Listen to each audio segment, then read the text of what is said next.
Hey, morning guys. Welcome back to Prodigy. This is Rishiv with another third marathon podcast video podcast focused on the relief shelter for those without a secure place to call home, without secure people to call family. And again, this is a slice of life virtual mix with in real life IRL authentic like, mix. So in other words, put together we have this place where we participate in activities, whether they're imaginative and more abstract and entertainment focused, or whether they're more just focusing on the daily chores and activities that define our responsibilities in life and finance and so on and so forth.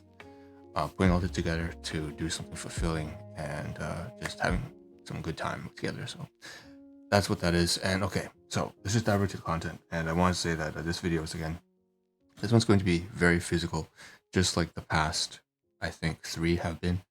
I just finished recording all 3 yesterday actually, but these will be of course released in a 3-day schedule. And then so will this one here.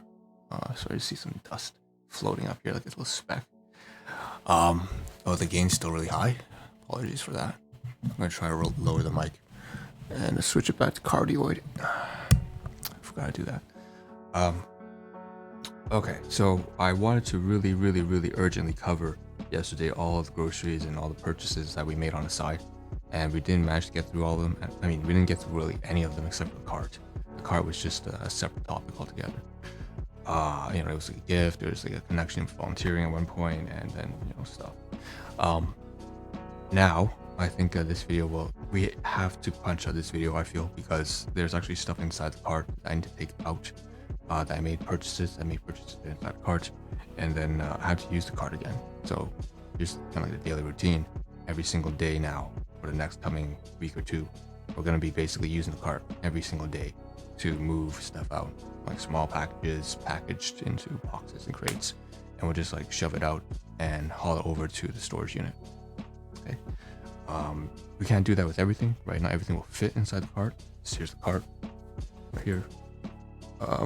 Not everything will fit, but and not everything is liable to because it's too heavy, and it might break, but we'll move whatever we can. Okay, so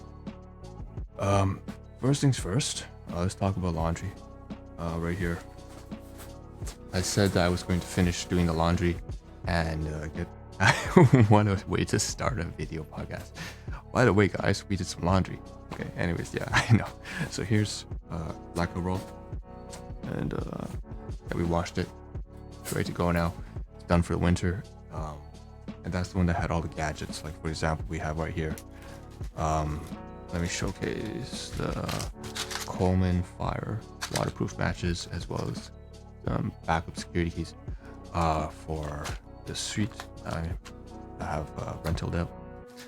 So we still have to find a place to place the packet of matches and stuff. But then there are also other badges, the chain links, the bandages. No, sorry, the waterproof, the alcohol-based wipes, the bandages we tossed away.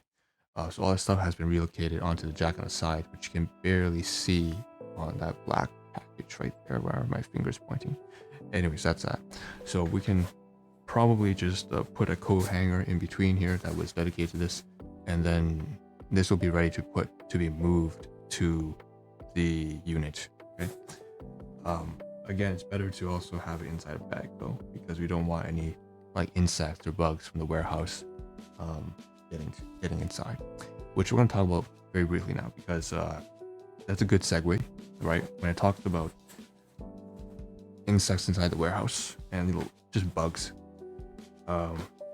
it's funny because there's a story I want to share here about the warehouse. So I just went there, and there's this fantastic lady. She's like I believe she must be I thought she was like part of management.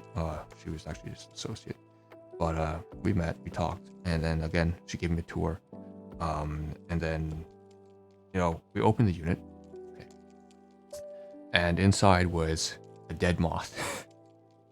So that's probably we laugh because she's like, oh, that's the last thing I want you to see. If a customer comes in, and it's like when you go to a restaurant and then you find a roach inside your soup. I was like, I don't know. I don't care. I'm not a stickler for that kind of stuff. Obviously it'd be better if it wasn't there, but I mean, I actually happen to kind of disagree now. I'm actually very happy that that dead moth is there. And why is that? What a weird thing to say. So here's my story about the moth. I've mentioned, I think also in a previous video, that there was this video podcast probably about a couple weeks back. There's this great joke that was introduced to me from one of the great fathers at the kind of like men's support group. And he said, by the way, have you ever heard of the moth joke? After I answered a specific question, we were sharing experiences. I shared my experience, and then he asked, so let's just say JS asked me, have you ever heard of the moth joke? And I said no, but I'll definitely search it up and then provide the link, and then I'll watch it on my screen. And after watching it, I came to the realization that the moth joke is basically me.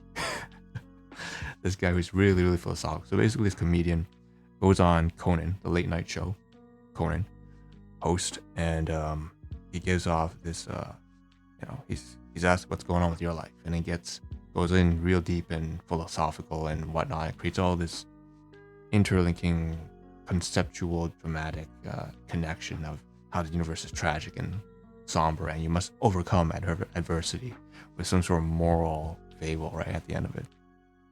Yeah, anyways, and so basically Conan laughs at this actor. It's like about 5 minutes. He could answer the question in like 10 seconds.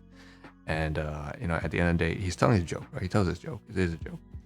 And he ends off with, this very philosophical moth who comes in to see the podiatrist or I don't know, it's some kind of physician, some sort of general doctor, specialized doctor, specialist. Goes on to say, so why'd you show up here though? Because I'm not your psychiatrist, I'm not a therapist. And he's like, the moth just goes, oh well, I mean, your light was on. So it's hilarious because then the audience bursts out laughing. So there's this contrast, right? Basically, very, very, very deeply intellectual, introspective, philosophical thinker who then does a totally nonsensical thing for simple reasons, very simple, abstract, almost stupid reasons, you could say. It's not almost, it really is just stupid. The lighter's on, that's all it was. Anyways, that was the moth joke, and that connects me to another experience I had at a caseworker, with a housing caseworker, and he speaks to me as and I'm writing down my timeline of events. He asked me to provide a timeline of the events, right? And I say, you definitely have to provide me pointers because I know that when I start writing, it's just going to be like, and he goes, after reading it, he's like, this is not, obviously you're right. This is not, you got to make a lot of changes here. Because here are actually the goals. Here's what to aim for. Here's how you're writing it. It's not really meeting up to what criteria we're searching for. Not that it's not, and then he goes on to say, not that it's not good writing. Actually, it's great writing because, and then he stops, he pauses, and he goes like, do you know of Dostoevsky? Because your writing sounds like Dostoevsky. And I was blown away by this because So at Conan, the late night show, the previous experience I just talked about, right? About the moth joke and, the men's group. And so the moth joke, Conan says to this comedian, he says, he turned this very simple joke into a very long-winded Russian novel, which is a tendency that I have to do. And so afterwards, my caseworker, he went there and says, your writing is like Dostoevsky, and I'm like, whoa, that blew me away. I was so honored to be compared to one of the greatest writers in my personal space. He's one of my favorite writers. Of course, the brothers Karamazov, the Grimm brothers, and the brothers Grimm, Karamazov, and I did not actually read very many of Dostoevsky's books. I'm going to be totally honest. I didn't even read a single full book. I only read a single passage from one of his books, which was the brothers Karamazov. The interaction between Jesus Christ and Ivan. Okay. So, but that was enough to get me sold that this guy basically has my entire thinking in a nutshell. And he articulates it through his writing, through his prose, far better than I ever could. But I was so then, these two experiences, right? We got this at the casework, we got this at the men's support group or the late night show, and then we tossed myself in the fray here. I can tell it's 10 minutes. It's crazy. This should be its own video. Okay, it's like a whole storytelling thing. So the third experience here, right? Here we are entering this facility for secure storage, and the first thing that she goes, like, that's not what I wanted to see.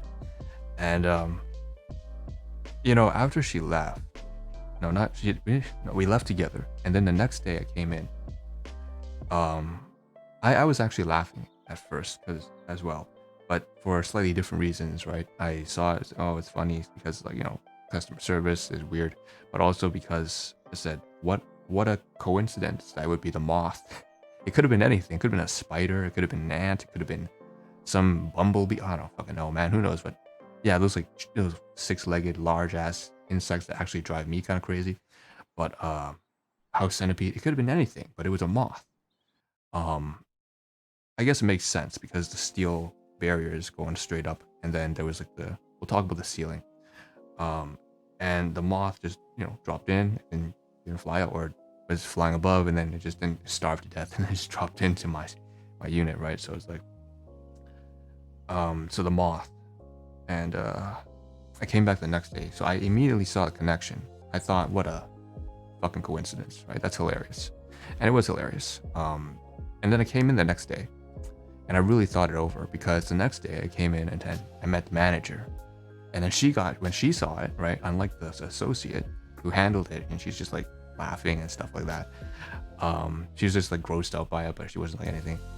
The manager, ironically, I had a great conversation with the manager, but the manager was more, grounded, you could say, more serious, naturally. And she, however, immediately went 180 when she saw the moth, because for her, moths were the thing. And then I said, hey, for me, moths are not the thing, but I got other insects that really bother me, like, the house centipede, that really irks me. Just kind of like, and we had a great belly laugh. And she's like, by the way, I'm not actually gonna clean that for you. She's like, and I thought this was hilarious. It's kind of adorable. She's like, I'm not gonna clean that for you. I can't. Just gonna go. So I like, that's all right. I worked in a warehouse, so I'm gonna take it on myself. Yeah. But the funny thing is, so here's the kicker, right? And it's not a punchline, is it? Is this a comedic scene? So I decided afterwards, as she had gone, the manager had gone away, and I was still here, and I have the unit now. I paid for it. It's a rental unit. I have it now, mine, to use, and pay monthly. And I'm inside here, and I have a few of my pieces, small boxes I want to move in, but there's that moth there, and I was slowly, just kind of moving it out of the unit with my steel-toed shoes, and I was like, boots, and I thought to myself, and I said, do I really want to remove you? It was dead. It was a dead moth, but it was funny because I said, I really like Dostoevsky. I can't believe I've been having all these connections as I've been, it's funny because I think of it as a coincidence, and at first glance you would say, oh, the caseworker, the housing, the joke here, and then here suddenly, and specifically the irony, this is a security storage, right? It says storage for, 24 surveillance, security. If you can't see the underlying theme here, right? And because the story of the moth joke goes such that, the moth comes in to see the podiatrist, and just vents in on all the problems, all the insecurities, all the marriage problems, the family issues, the financial struggles, how life is just, it's just awful, and it's all to this podiatrist who can't do anything for the moth. He goes, why are you even here? It's like, because the light was on, right? And so the interesting thing was, I didn't really want to remove the moth completely. I wanted it to stay, because for some reason it's like almost like the universe kind of telling me I'm not spiritual, guys. I don't believe in necessarily the karmic powers, whatever. But it was just, if there's this probability that some event happens and then you make this connection and you get really personally intertwined. And I saw this as one of the moments I was like, wow, I kind of want the Moth to stay, you know, to kind of remind me of the phenomenally grateful experiences I had. And I'm very, very thankful, very, very blessed to you know, all the great people that I've met recently, specifically this other person and, you know, other people within the men's support group, other fathers fighting for their children. And then you have, like, you know, the late night show host, right, the comedian that I've been introduced to, and then we also have the caseworker, and now in this case the amazing, you know, dynamic duo, these two women who are just, you know, super houses are running this entire storage facility. It seems like pretty much on their own, this entire business. But anyways, and we really we really clicked. And so it's just been, as I've been exploring and recovering from my particular, you know, life journey of domestic abuse, household abuse throughout my entire life, it just seems that I've been pushed. I don't know if pushed is the right word, but I've been guided. I've been moving towards closer and closer to more coherent themes that are resonant towards my experience, which is the deep sombrerity of Tragic Life by Fyodor Dostoevsky. And it appears that, you know, even, you know, you don't need Dostoevsky to necessarily point you there. Apparently a random moth dropping into your cellar will do the trick all the same. Yeah, that's a long ass story. I cannot believe, what did I just do, man? I just took 16 minutes to talk about a moth. And I was supposed to cover the groceries. Fuck. And I mentioned that I'm going to move the stuff down. I have to, like, move the stuff downstairs, and then, you know, all right, so you know what, we're closing it here. I'm so sorry. You know what, this is not sorry. Let's say this is actually a great experience. A great video here. I wish I had done this on another day. I woke up so late today because I slept so late. And I came back so late. You know, I was just in the game when I was typing away I was like, oh, I have the news journalist in me right now. So I had to take advantage of my mindset. You know, when you're in the zone and then you can write a news article or you can write an essay or whatever, and or write a lab report, you know, you don't want to lose the zone, right? So I was at the library. I said, oh, I'm supposed to come back. I'm supposed to sleep. And then, but I was in the zone. And I was getting a lot of stuff done. And it's okay, we gotta take advantage of this. And I just went through and drilled through a rough draft of it, you know. And it's like, oh, by the time I left, it was like 6. Anyways, the point is, you know, I came late, slept late, woke up late, and now that's why I feel kind of bad for having to spend time talking about a story instead of actually talking about the logistics and the grocery and stuff. So unfortunately, I had to make 2 videos back to back, and it's gonna push me into probably, you know, an uncomfortable territory in terms of timing, but that's what it is. It's life. Okay, so let's just put this to close. I'm Rishav. Thanks for tuning in. Hope you like this. This is a very different sort of video. I thought at the beginning we'd be covering physical stuff, and then it just turned into storytelling. So I'm going to completely rename this. It's going to be like a bonus feature. Bonus, basically, it's free. Something that's not usually released for free. And most of my stuff already is for free. You know, it's very few things that are locked behind bars on Patreon, but most of them is freely available on YouTube and Spotify and Amazon podcasts and whatever. So this is a great storytelling. I just wanted to share this, and it just came out so naturally. You can tell I just in a storytelling mood. It seems I woke up and then I had a storytelling mood, and I just story told. And now you know about the Moth, Dostoevsky, and how I'm kind of falling in between the stars.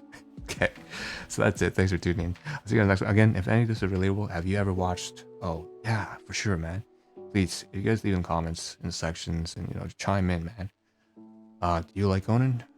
Do you like another late night show host? Are you a comedian? Do you like comedy? Is that one of your hobbies? Like stand up? Are you you know, have you been through certain struggles that kind of make you relate? Do you know who Dostoevsky is? Who's your favorite writer, actually? And let me ask you. Who's your favorite writer? Have you read The Brothers Grimm, Karamazov? If so, we can totally relate, you know, and bounce off some ideas. And, you know, it'll be interesting if you're religious and you read The Brothers Karamazov, because I'm coming from the opposite aspect. I was able to resonate with Ivan, but maybe you're able to resonate with Jesus. I don't know. That's kind of a stretch. I know the whole salvation thing, you know, infinite difference. You can't really conjoin the two. Okay, between man and God, but whatever. That's that. So leave your comments, leave your stories. Would love to hear that, and I'll see you guys in the next one. Peace out. Thanks for tuning in. I'm signing out, and we have to punch up the next one, so we're gonna punch through all this grocery stuff, and then I'll see you guys next time. Peace.